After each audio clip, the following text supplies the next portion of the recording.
Bismillahirrohmanirrohim. Assalamualaikum warahmatullahi wabarakatuh. Sahabatku, rohimakumullah. Tidak banyak yang tahu tentang kisah ini, bahwa Nabi Muhammad SAW memiliki seorang anak laki-laki yang sangat beliau sayangi dan akan dijadikan pewaris beliau. Bahkan dalam satu riwayat, Siti Aisyah istri Nabi SAW pernah berkata, seandainya beliau masih ada, pasti beliau akan meminta anak tersebut menggantikannya setelah beliau wafat. Hal lain yang menarik dari kisah ini adalah Nabi SAW pernah menikahi mantan istri dari anaknya itu.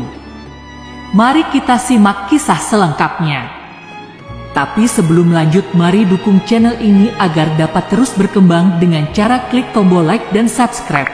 Jangan lupa tulis saran dan masukan di kolom komentar. Sahabat juga boleh share video ini agar lebih banyak orang-orang yang mendapatkan manfaat dari kisah ini. Semoga menjadi amal jariah bagi kita semua karena telah membantu menebar kebaikan kepada sesama manusia. Amin ya robbal alamin. Zaid bin Haritsah bin Syurahil adalah sahabat sekaligus sahaya Rasulullah yang kemudian dimerdekakan. Rasulullah sangat menyayanginya karena Zaid sejak kecil telah hidup bersama beliau. Ayahnya bernama Haritsah bin Syurahil bin Ka'ab dan ibunya bernama Sudah Hinte Salabah yang berasal dari daerah Qai. Haritsah sangat menyayangi putranya, Zaid. Pada suatu hari, Sudah meminta izin kepada suaminya untuk mengunjungi keluarganya ditemani oleh Zaid. Haritsah pun memberinya izin. Di tengah perjalanan, keduanya bertemu dengan rombongan berkuda dari Bani Al-Qain bin Jis. Mereka menangkap ibu dan anak itu, lalu mengambil Zaid sebagai tawanan. Mereka kemudian menjualnya di pasar Ukas.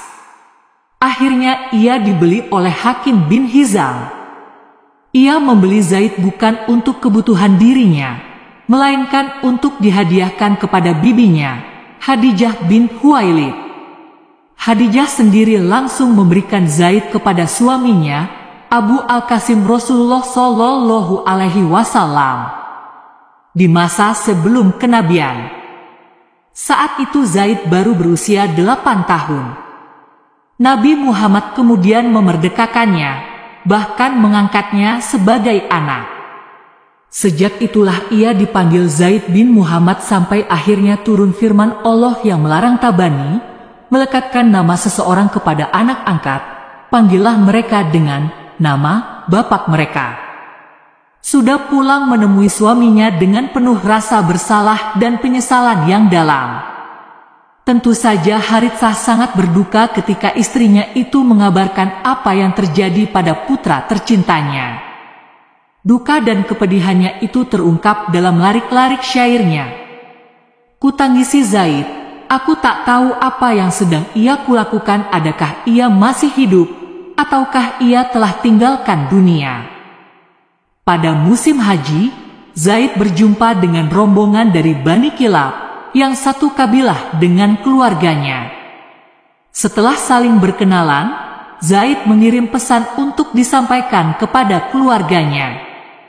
Sebuah pesan dalam bentuk syair. Sungguh aku rindu kepadamu wahai kaumku, meskipun jauh, hatiku tetap serasa ada di rumah. Syukur kepada Allah, aku menetap bersama keluarga mulia, mereka menyayangi, menghargai, dan mencintaiku sangat. Usai musim haji, rombongan Bani Kilab itu pulang ke kampung halaman. Tiba di sana, mereka menyampaikan kabar tentang Zaid kepada ayahnya, Haritsah, dan saudaranya Ka'ab. Mendengar kabar tersebut, mereka berdua segera berangkat ke Makkah untuk menebusnya.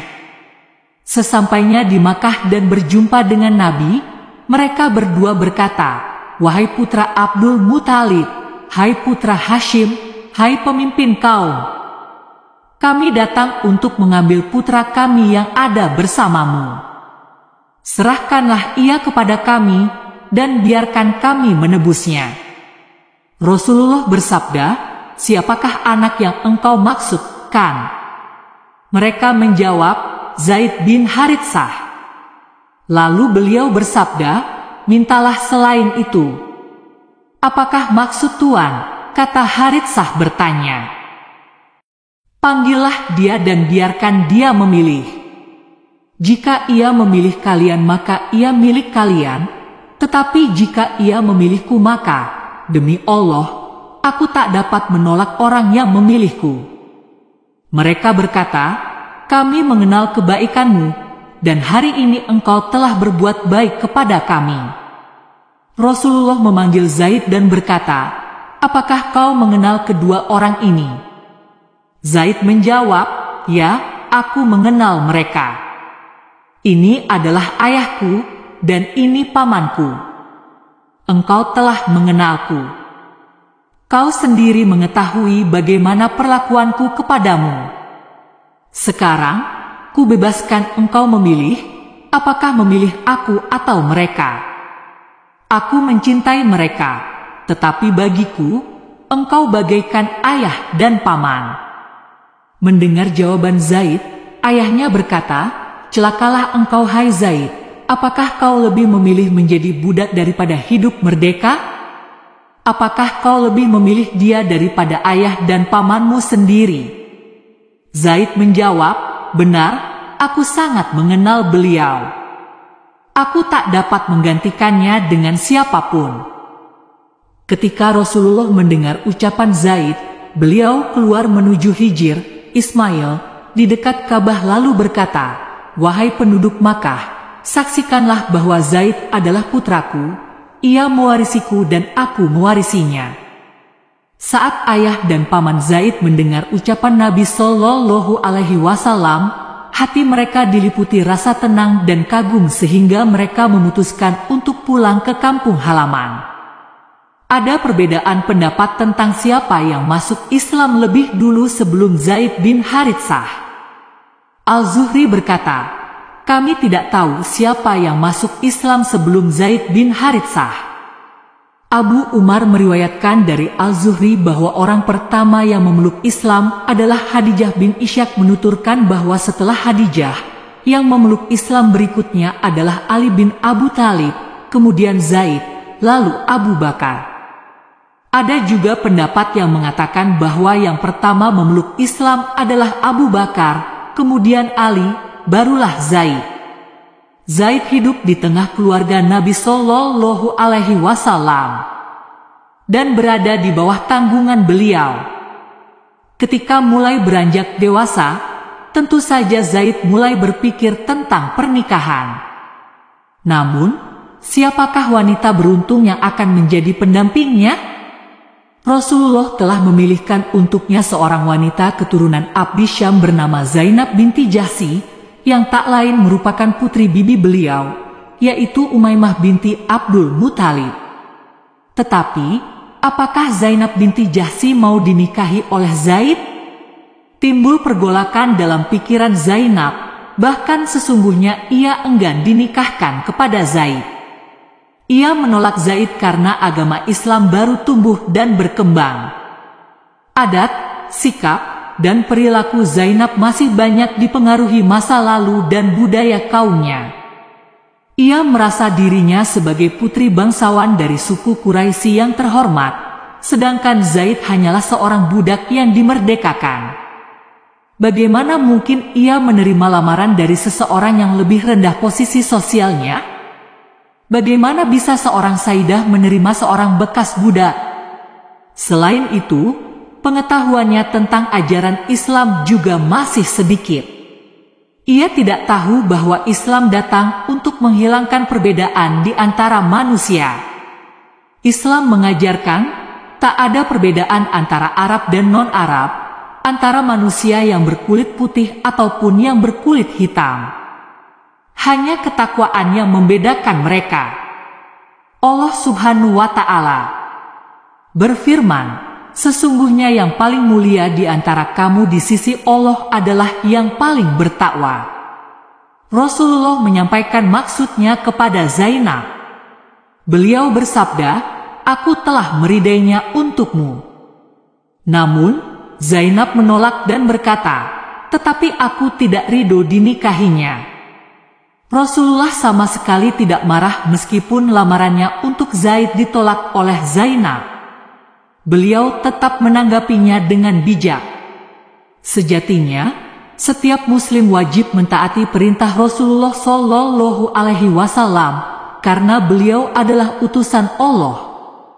Apapun yang diperintahkan oleh Rasulullah Shallallahu Alaihi Wasallam sesungguhnya merupakan perintah Allah, sebagaimana ditegaskan dalam firman-Nya, "Arang siapa yang menaati Rasul maka sungguh ia telah menaati Allah." Tidak lama setelah Zainab menolak lamaran Rasulullah Shallallahu Alaihi Wasallam untuk Zaid, turun malaikat Jibril menyampaikan wahyu berkaitan dengan masalah ini.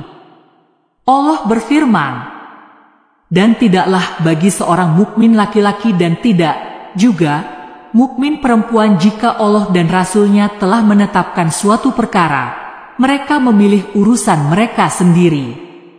Dan barang siapa bermaksiat kepada Allah dan Rasul-Nya maka sesungguhnya ia telah sesat dengan kesesatan yang nyata." Ayat di atas mengandung dua ketetapan mendasar. Pertama, jika Allah dan Rasul-Nya telah menetapkan suatu perkara maka tidak boleh ada tawar-menawar dan harus segera dilaksanakan. Kedua, tidak mematuhi perintah Allah dan Rasul termasuk tindak kesesatan yang nyata dan siapapun pasti tak akan mau berdosa kepada Allah dan Rasul-Nya. Ketika mendengar firman Allah itu dibacakan, Zainab paham bahwa ayat itu ditujukan kepada dirinya. Maka, tak ada jalan lain baginya selain menaati segala perintah Allah dan Rasulullah. Zainab menyatakan kesediaannya dinikahi oleh Zaid. Rasulullah sendiri memiliki pertimbangan tersendiri ketika memilihkan Zainab untuk Zaid. Beliau telah mengenal pribadi Zaid sejak masih anak-anak sehingga beliau mengetahui dengan jelas sifat dan kepribadiannya. Zaid memiliki sifat-sifat istimewa yang belum tentu dimiliki orang lain, seperti berbudi luhur, lembut dalam perbuatan dan perkataan, cerdas, dan penuh hikmah. Di atas semua itu, Zaid merupakan kesayangan Rasulullah Shallallahu Alaihi Wasallam, sehingga kemuliaannya tentu tak akan bisa dibandingi lelaki lain. Akhirnya, pernikahan keduanya dapat dilaksanakan. Zaid mengira bahwa ia akan merasakan kebahagiaan setelah menikahi Zainab karena wanita itu dikenal lembut dan penuh cinta. Namun, kenyataan berbeda dengan harapannya. Ternyata Zainab setengah hati menerima Zaid sebagai suami. Ia tak memenuhi kewajibannya sebagai istri. Ia memiliki karakter yang keras sehingga kecintaan dan kelembutan Zaid sama sekali tak bisa menembus dinding hati Zainab. Maka, Zaid mengadukan keadaan rumah tangganya kepada Nabi Shallallahu Alaihi Wasallam.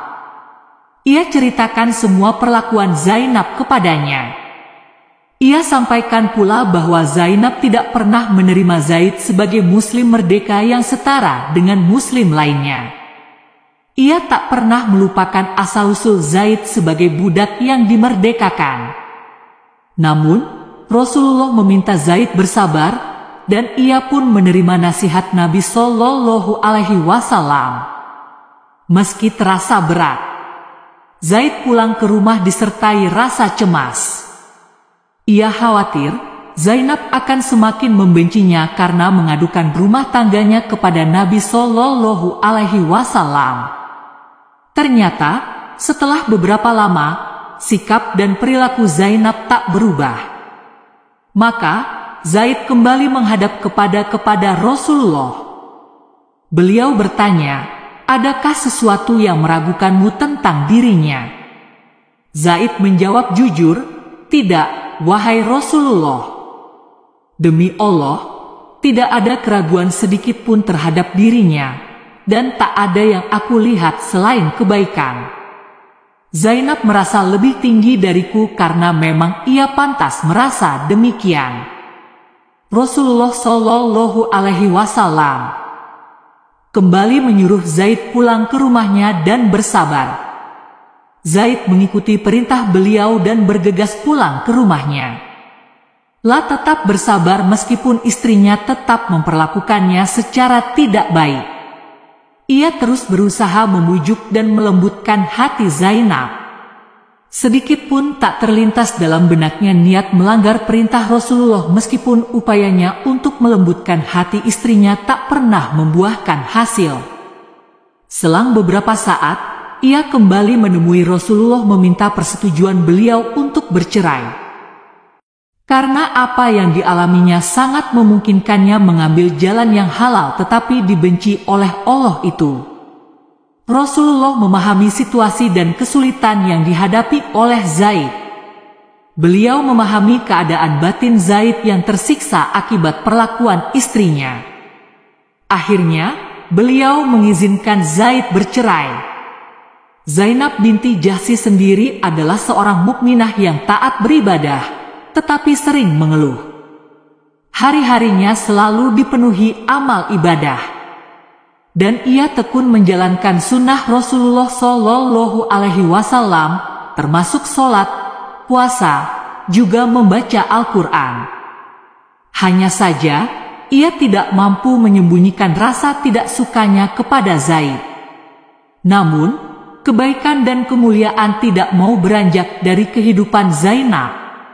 Meskipun telah bercerai dari seorang laki-laki mulia, Zainab mendapatkan kemuliaan yang lebih besar. Ketika masa iddahnya lewat, Rasulullah mengutus seseorang untuk melamarnya. Dan, sungguh mengesankan, Nabi Shallallahu Alaihi Wasallam mengutus Zaid bin Haritsah, orang kesayangan beliau dan mantan suami Zainab, melamarkan Zainab untuk beliau. Tentu saja Zainab merasa bahagia mendapat kehormatan tersebut. La bangga dan senang menjadi salah seorang istri Rasulullah Shallallahu Alaihi Wasallam. Saking bangganya, Zainab berujar kepada istri-istri beliau yang lain, "Kalian dinikahkan oleh keluarga kalian, sedangkan aku dinikahkan oleh Allah dari atas 7 lapis langit." Setelah bercerai dari Zainab, Zaid menikahi Ummu Kultsum binti Uqbah bin Abu Mu'ayth. Namun, perkawinan ini pun tidak berlangsung lama. Zaid bercerai lagi. Setelah itu, ia menikahi Ummu Aiman. Dari pernikahan ini ia dikaruniai seorang putra, yaitu Usamah bin Zaid. Zaid termasuk sahabat yang mahir berkuda. La juga dikenal sebagai pemberani. Jika Rasulullah berperang, beliau selalu mengangkat Zaid sebagai pemimpin salah satu pasukan. Siti Aisyah pernah berkata, tidaklah Rasulullah mengutus Zaid bin Haritsah dalam satu peperangan kecil kecuali beliau mengangkatnya sebagai pemimpin pasukan. Seandainya beliau masih ada, pasti beliau akan meminta Zaid menggantikannya setelah beliau wafat. Zaid pernah memimpin pasukan dalam beberapa perang kecil, di antaranya Perang Al-Hajum, Perang Al-Karf, Perang Al-Ish, dan Perang Husma. Rasulullah juga pernah menyiapkan satu pasukan berjumlah 3.000 tentara untuk menghadapi pasukan Romawi dalam Perang Mu'tah. Saat hendak melepas pasukan, beliau bersabda, "Kalian harus menaati Zaid bin Haritsah. Jika terjadi sesuatu pada Zaid, maka taatilah Ja'far bin Abu Thalib. Jika terjadi sesuatu pada Ja'far, maka taatilah Abdullah bin Ruwahah." Mendengar ucapan Rasulullah, Ja'far bertanya, "Wahai Rasulullah, kau lebih mengutamakan Zaid atas diriku?" Beliau menjawab, "Berangkatlah, engkau tidak tahu mana yang terbaik." Maka, berangkatlah pasukan tersebut dengan 3 orang pimpinan dan ketiganya gugur sebagai syahid dalam perang itu. Barakallahu fikum. Semoga kita dapat mengambil hikmah dari kisah ini. Sampai jumpa di kisah yang lain. Jangan lupa klik tombol notifikasi agar sahabat tidak ketinggalan kisah-kisah selanjutnya. Wassalamualaikum warahmatullahi wabarakatuh.